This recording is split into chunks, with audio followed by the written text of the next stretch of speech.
Thank you all for being here. This is a very important consideration for all of us here in Utah. I have to say that this is an opportunity to join with my fellow members of Congress and officials in speaking on this issue before us.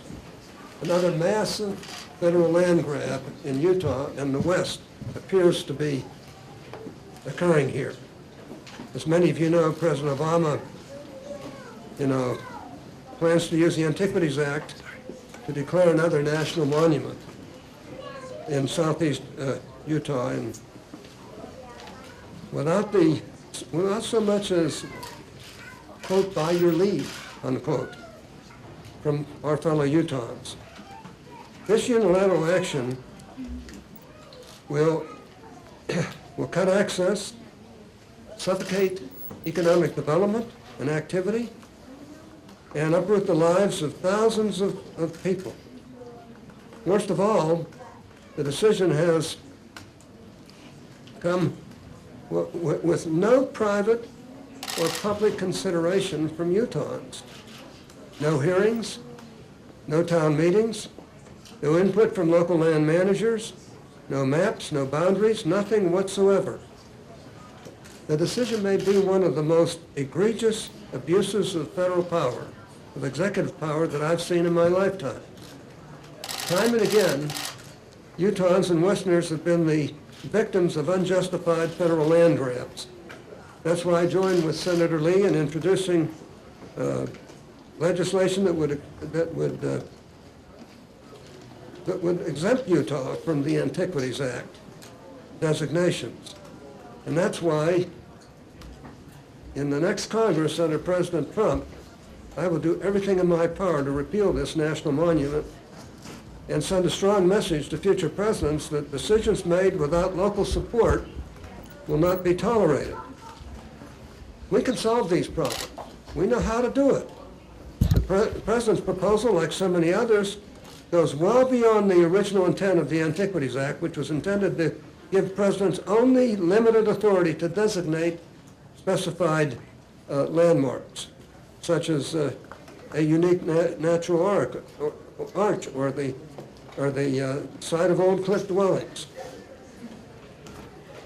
The president was never meant to act against the millions of people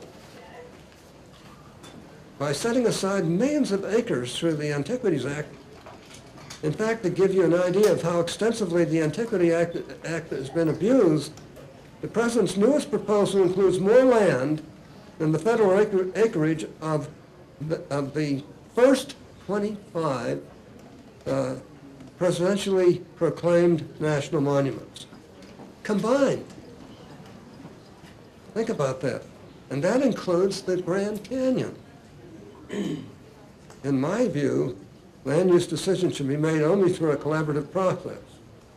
A process like the Public Lands Initiative that involves those who literally have to live here and actually live on the land and know how to manage it. There are real benefits to a well-managed legislative approach. For example, there are more than 100,000 acres of Utah's school trust land that lie within the proposed 1.9 million acre Bears Ears monument. In the event of a monument designation, this land will effectively be rendered useless, eroding the ability of the state land trust to earn revenue for Utah's school children.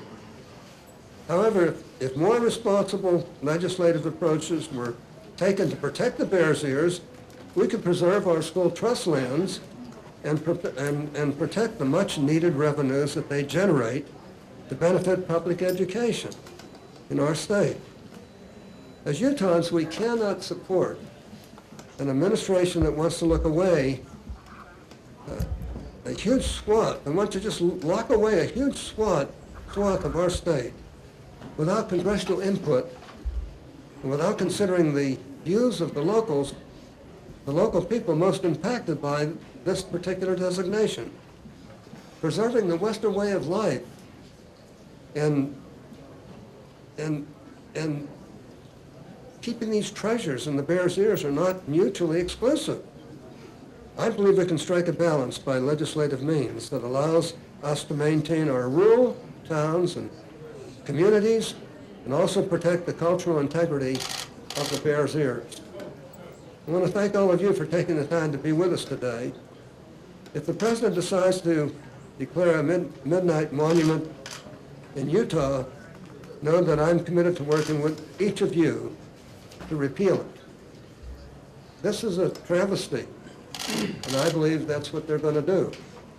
And frankly, I think it flies in the face of everything constitutionally that I've studied all these years. And does so again without really the consent of the people who are going to be most affected.